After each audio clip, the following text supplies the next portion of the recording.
Guys, buat kamu semua yang ingin tahu soal dana darurat ya dan bagaimana perjalanan dana darurat gua, kalian bisa ikutin video ini sampai habis karena di video ini gue ingin memulai ya investasi di reksadana pasar uang untuk dana darurat gua. Jadi buat sebelumnya gue pernah kayak gini juga, nah sekarang ada sedikit uang yang bisa disisihin, jadi gue mulai lagi. Buat kamu yang penasaran bagaimana detailnya cara gue memilih reksadana pasar uangnya sampai proses di mana sudah membeli reksadananya, simak videonya setelah yang satu ini.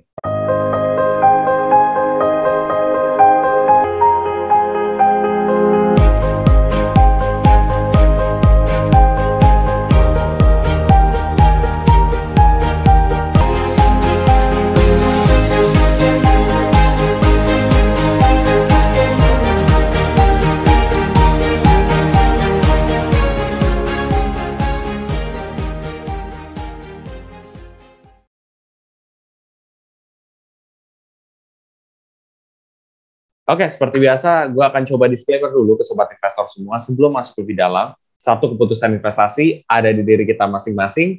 Kedua, investasi itu pasti mengandung resiko. Salah satu resikonya adalah penurunan.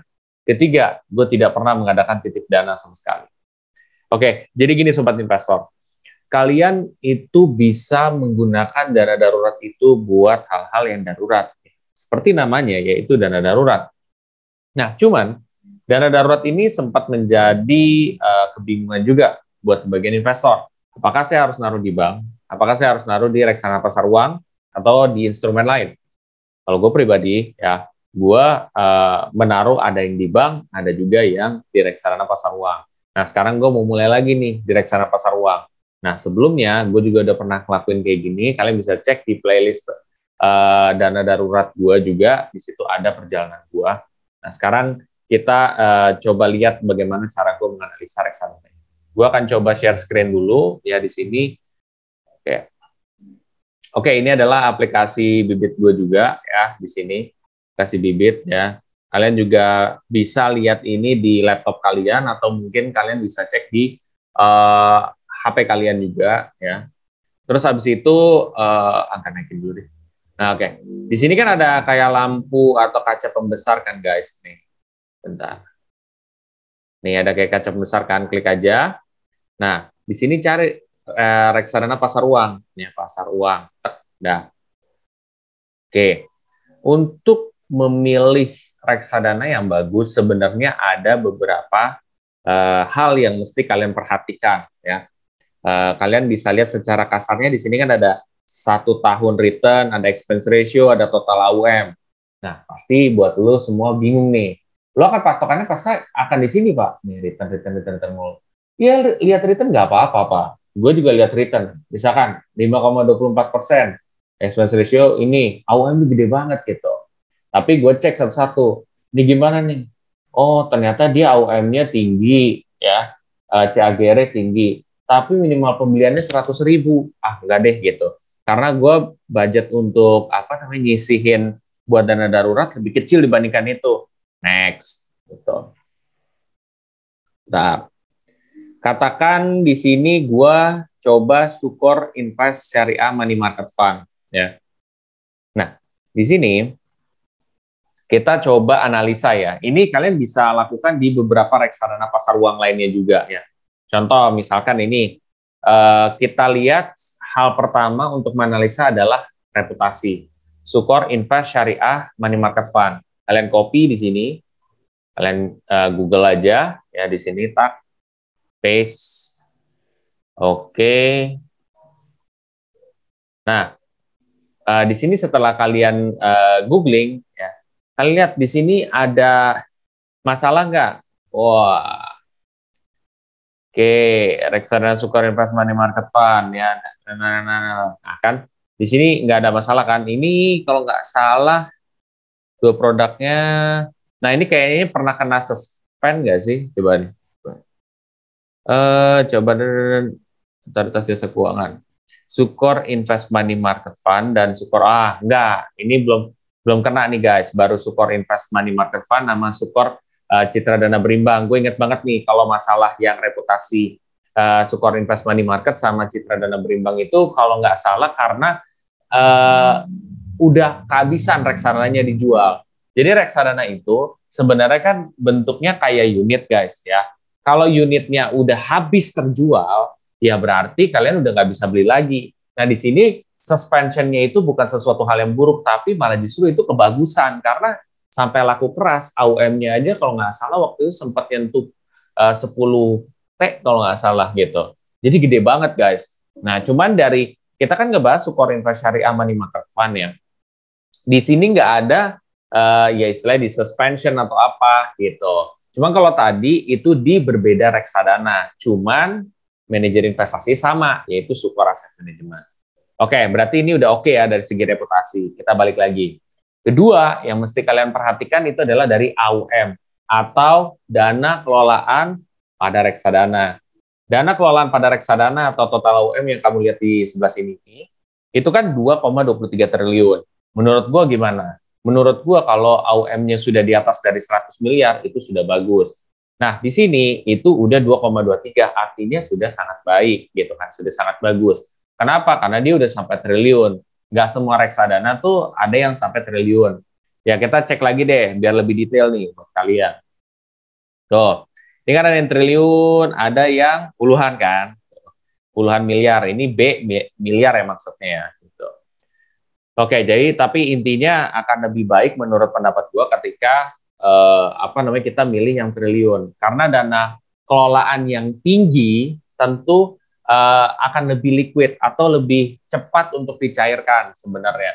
Kedua, kalau AUM-nya tinggi itu akan mencegah dari reksadana yang tutup, guys. Reksadana, salah satu alasan reksadana tutup itu biasanya dikarenakan AUM-nya merosot jauh, yaitu bisa di bawah dari 20M atau 10M. Nanti bakal ada lampu kuning dulu dari OJK baru di stop ya. Tapi makanya kita tuh caranya adalah menganalisa dulu AUM-nya tinggi apa enggak nih.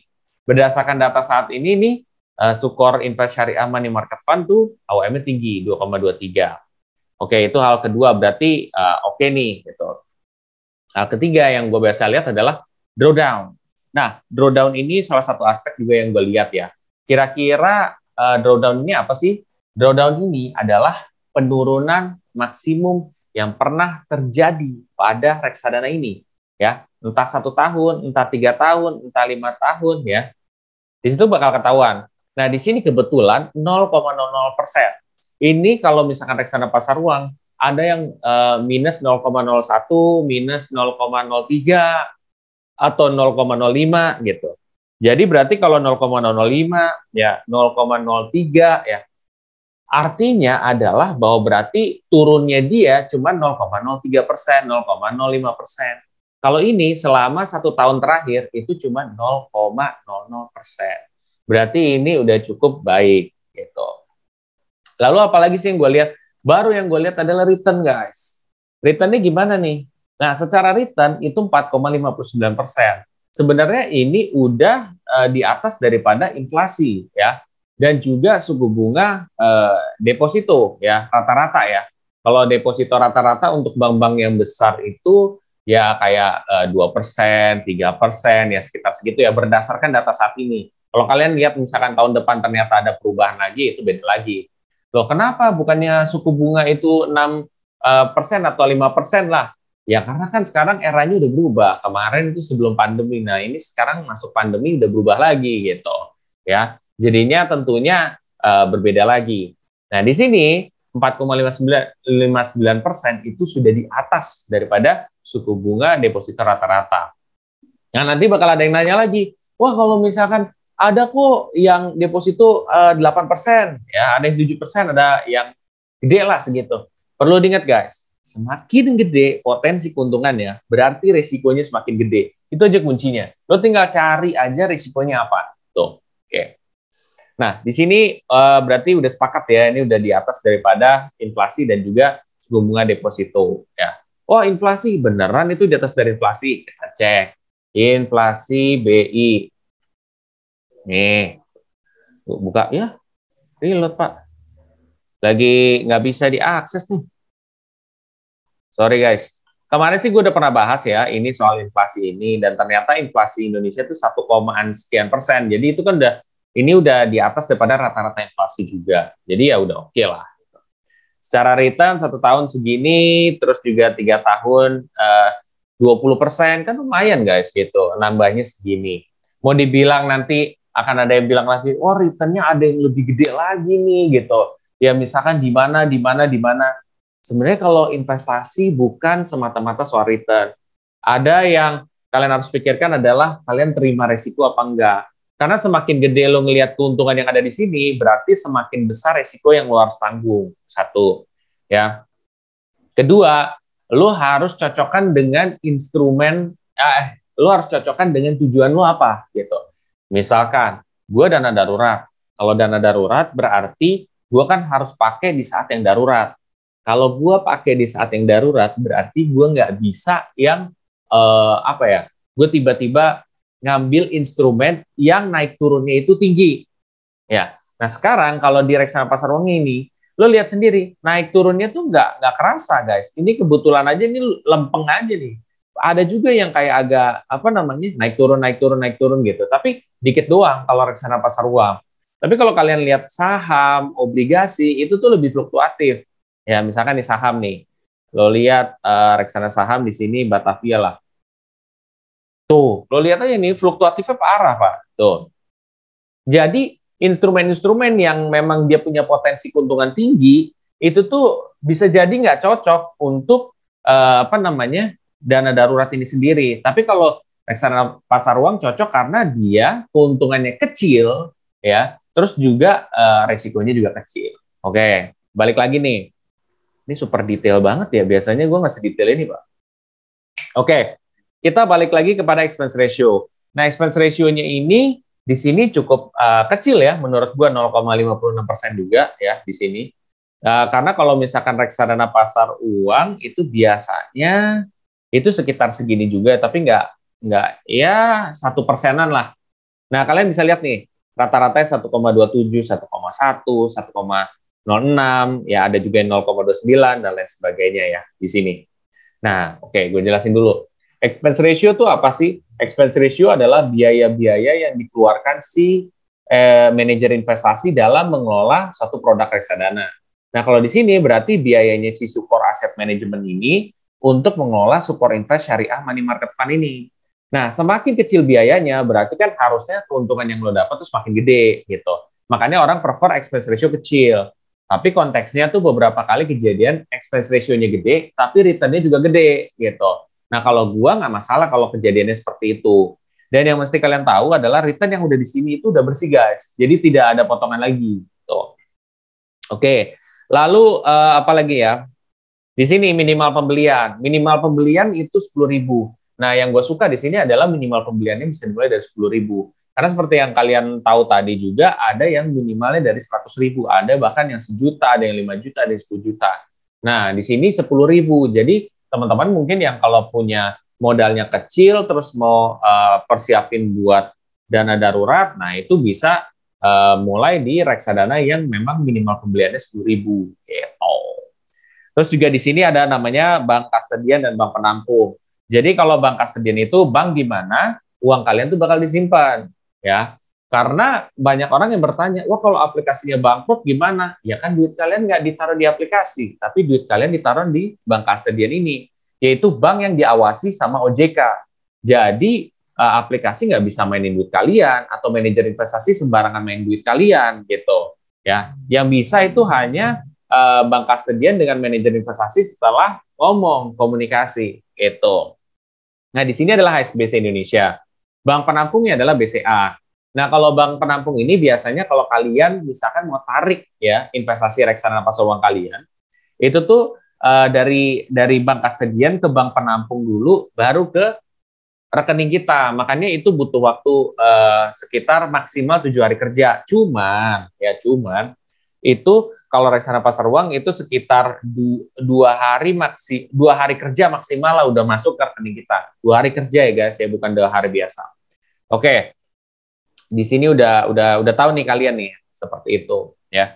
Di sini juga ada alokasi aset ya. Alokasi aset itu apa sih? Jadi istilahnya reksadana ini kan paket investasi. Kalau paket investasi isinya berarti ada berbagai macam aset di dalam. Nah, di sini ngasih tahu isinya apa aja sih? Oh, ini ada deposito syariah, guys. Ada sukuk juga, gitu. Jadi kita tahu, kalau kita tahu otomatis kan kita tidak beli kucing dalam karung gitu. Kita ngerti ini reksadana ini isinya apa, gitu. Nah, di sini deposito syariah, kas, dan juga sukuk ya. Sukuk itu apa sih? Sukuk itu adalah obligasi syariah lah jatuhnya ya. Jadi kan kalau misalkan yang non syariah disebut obligasi, di syariah disebut sukuk. Oke. Nah, di sini ada top holdings ya. Top holdings kalian bisa lihat nih, misalkan sukuk bla bla bla bla gini ya. Nih, kalian copy aja.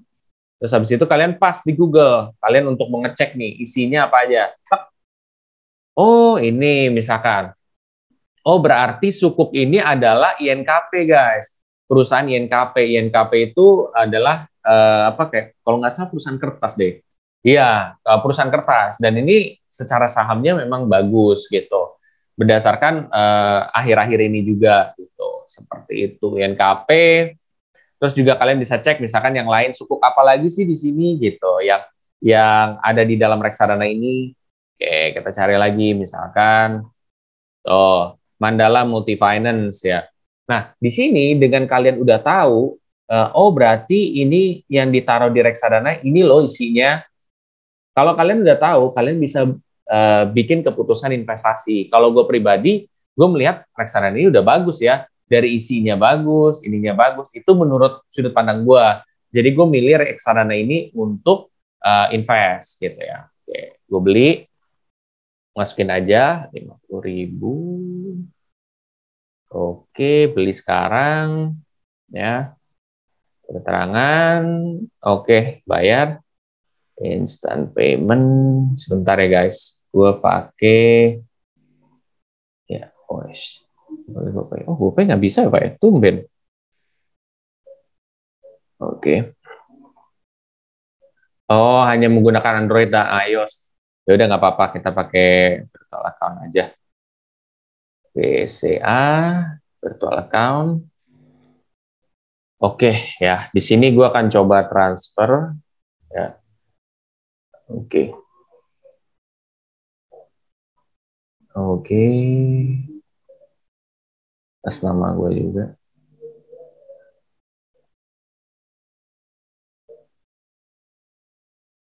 Oke guys, tunggu dulu ya. Gue juga lagi apa? Coba iniin 9811903 567. Oke.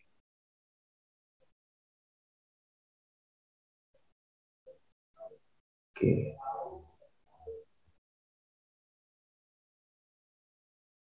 Oke, sudah guys. Sudah gue masukkan. Tinggal gue tunggu aja. Ya, ini udah masuk. Udah selesai, beres.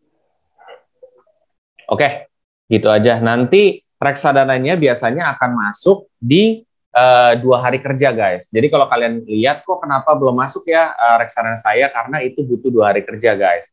Dimana kan ini harus diproses juga sama manajer investasi gitu ya. Nanti kalau udah masuk, nanti bakal ada naik turun di portofolio kalian. Misalkan di sini nih, ya ada naik turun juga seperti itu, guys. Mudah-mudahan video ini dapat membantu kalian untuk mulai berinvestasi di reksadana pasar uang untuk dana darurat ya. Dan kalau misalkan tadi gue kasih tahu ya, unit reksadana itu masuk 2 hari kerja ya. Jadi 2 hari kerja udah ini baru akan masuk ke sini ya, keuntungan dan nilai portofolio. Itu aja guys. Kalau kalian setelah ini termotivasi untuk belajar lebih dalam lagi soal dana darurat, kalian bisa cek di playlist dana darurat gue dari awal sampai akhir. Dan kalian juga kalau misalkan tertarik, kalian bisa ya mulai berinvestasi reksadana di aplikasi Bibit dengan pakai kode referral gua untuk dapat cashback reksadana sebesar 25.000. Lumayan kan untuk nambah investasi kalian? Oke semuanya, kalau kalian merasa video ini sangat bermanfaat, please share aja ke sobat investor yang lain dan jangan lupa untuk klik bel notifikasi di samping subscribe untuk terupdate apabila ada video terbaru soal gua. Oke semuanya, makasih.